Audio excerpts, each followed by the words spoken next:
السلام علیکم دوستوں، میں ہوں محمد انس اور آپ دیکھ رہے ہیں افریدی میکس ٹی وی۔ دوستوں، آخرکار پاکستان کو J-10C طیارے مل گئے، جن کے متعلق یہ افواہیں گردش کر رہی تھی کہ یہ ڈیل مکمل نہ ہو سکے گی، لیکن الحمدللہ آج پاکستان کی فضاؤں میں J-10C کی آواز گونج رہی ہے۔ ان طیاروں کا انجن کیسا ہے، یہ طیارہ کون کون سے ہتھیار لے کر جا سکتا ہے، اور بھارت اس طیارے سے کیوں خوفزدہ ہے اور اس کی نیندیں کیوں اڑ گئی ہے۔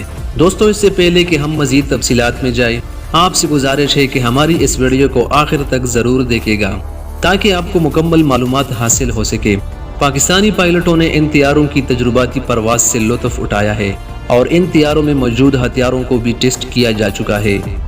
دوستوں، آپ کو بتاتا چلوں کہ یہ چین کا جدید ترین طیارہ ہے اور چینی فضائیہ کے لیے انتہائی اہم ہے۔ چین اس طیارے کو اپنی ایئر فورس کی بیک بون کہتا ہے۔ دوستو، اس طیارے کے بارے میں معلومات چین نے خفیہ رکھی ہے۔ یاد رہے کہ چین نے یہ طیارہ کسی بھی ملک کو فروخت نہیں کیا اور یہ 4.5 جنریشن کا طیارہ ہے۔ اس کی مزید اور بھی ورژن ہے جن میں J-10 بھی شامل ہے۔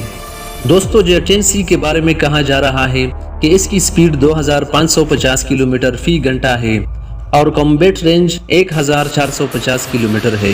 90 mm راکٹس فضا سے زمین پر اور فضا سے فضا میں مار کرنے والے میزائل اس میں نصب کر دیے گئے ہیں، اور ساتھ میں اہم بات یہ ہے کہ پاکستانی ڈیمانڈ کو مد نظر رکھتے ہوئے چین کی طرف سے اس طیارے میں کئی تبدیلیاں بھی کی گئی ہے، جس کی وجہ سے یہ طیارہ مزید بہتر اور جدید ہو چکا ہے۔ چین کے مطابق ان کے پاس پہلے جو J-10C طیارے موجود ہے، یہ طیارہ ان سے بھی زیادہ طاقتور اور جدید ہے۔ ان طیاروں کو حاصل کرنے کی وجہ سے پاک فضائیہ میں یہ ہنر بھی آ چکا ہے کہ یہ طیارہ بھارتی رافیل طیاروں کو بھی کاؤنٹر کر سکتی ہے۔ اگرچہ پہلے سے پاکستانی فضائیہ کافی مضبوط ہے، لیکن ان طیاروں کو حاصل کرنے کے بعد اور بھی طاقتور ہو گئی ہے۔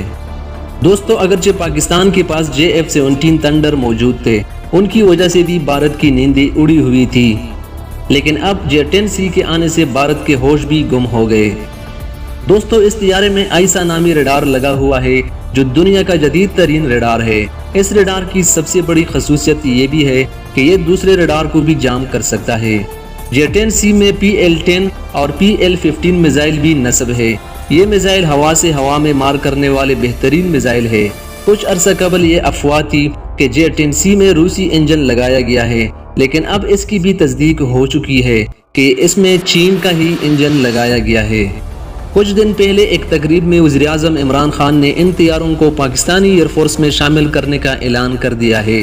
ان تصاویر میں دیکھا جا سکتا ہے کہ ان طیاروں پر پاکستانی نمبرز لگائے گئے ہیں اور ان پر انگریزی الفاظ بھی لکھے گئے ہیں، جبکہ چین اپنی طیاروں پر انگریزی میں کچھ نہیں لکھتا، جس سے ثابت ہوتا ہے کہ یہ طیارے چین نے خاص طور پر پاکستان کے لیے بنوائے ہیں۔ دوستو، دفاعی ماہرین کا کہنا ہے کہ ان میں موجود WS-10B انجن لگوایا گیا ہے، جو چین کا اپنا بنایا ہوا انجن ہے اور یہ سنگل انجن ہے۔ J-10C ملٹی رول طیارہ ہے جو ہر قسم کے موسم میں پرواز کر سکتا ہے اور کسی بھی موسم کی شدت اس پر اثر انداز نہیں ہوتی، اور اس کے پر تکون کی شکل میں ہے۔ اس طیارے کو کنٹرول کرنے کے لیے جدید ترین سسٹم لگایا گیا ہے۔ یہ سنگل سیٹ طیارہ ہے اور اس کی لمبائی 52 فٹ سے زیادہ ہے۔ اس طیارے کا وزن 14,000 کلو گرام ہے اور اس کے اندر تقریباً 5,000 لیٹر پیٹرول ڈالا جا سکتا ہے۔ اس کے علاوہ اس میں 3 ڈراپ ٹینک بھی موجود ہے جس میں 4,000 لیٹر پیٹرول کی گنجائش ہے۔ دوستو، J-10C طیارہ 19,000 سے زیادہ کلو گرام کا بوجھ اٹھا کر پرواز کر سکتا ہے۔ اس کے علاوہ اس میں کئی اقسام کے راکٹس، بم، میزائل اور گن بھی نصب کی گئی ہے اور اس میں لیزر گائیڈ بم بھی لگائے گئے ہیں۔ یہ طیارہ چنگڈو کارپوریشن نے تیار کی ہے، جو چین کی ایک مشہور کمپنی ہے، اور اس کو پہلی بار 1997 میں چین نے اپنی فضائیہ میں شامل کیا تھا۔ پاکستانی ڈیمانڈ کے مطابق جو موڈیفیکیشن اس طیارے میں کی گئی ہے، اس کے مطابق J-10C رافیل سے کئی گنا زیادہ طاقتور ہو گیا ہے۔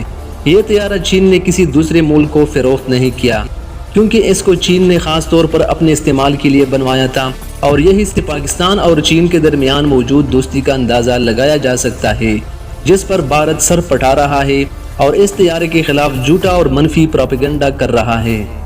دوستو، یہ بات تو ہم سب جانتے ہیں کہ پاکستان جو بھی ہتھیار لیتے ہیں وہ بھارت کو سامنے رکھ کر لیتے ہیں، اور یہی وجہ ہے کہ بھارت کے رافیل کو کاؤنٹر کرنے کے لیے پاکستان نے J-10C طیارہ لیا ہے۔ جیسا کہ ہم سب جانتے ہیں کہ کسی بھی ملک کی طاقت اس کی فضائیہ ہوتی ہے، کیونکہ یہی فضائیہ دشمن کے گھر میں گھس کر اس کی تنصیبات کا صفایا کرتی ہے، اور یہی وجہ ہے کہ مضبوط فضائیہ رکھنے والے ممالک ہی جنگ جیت جاتے ہیں۔ دوستو، اگر طیارہ جدید ٹیکنالوجی سے لیس ہو لیکن پائلٹ باصلاحیت نہ ہو اور اس میں دشمن کا مقابلہ کرنے کا سکت بھی نہ ہو تو ایسے جدید طیارے کا کیا فائدہ؟ اور اگر پائلٹ ماہر ہو اور طیارہ ناقص ہو تو بھی فضائیہ کمزور ہی سمجھی جائے گی، لیکن اگر پاکستانی پائلٹ کی بات کی جائے تو اس کے پاس تجربہ کار پائلٹ بھی موجود ہے اور ساتھ میں جدید طیارے بھی آ چکے ہیں۔ اور آخر میں ہم دعا گو ہے کہ اللہ تعالیٰ تا قیامت اس دھرتی کی حفاظت کرے اور ہمارے اس ملک سے بغض رکھنے والوں کو بدترین انجام تک پہنچائے۔ چینل کو سبسکرائب اور ویڈیو کو لائک کرنا مت بھولیے اور ساتھ میں بیل آئیکن کو بھی پریس کریں۔ ملتے ہیں اگلی ویڈیو میں، تب تک کے لیے اللہ حافظ۔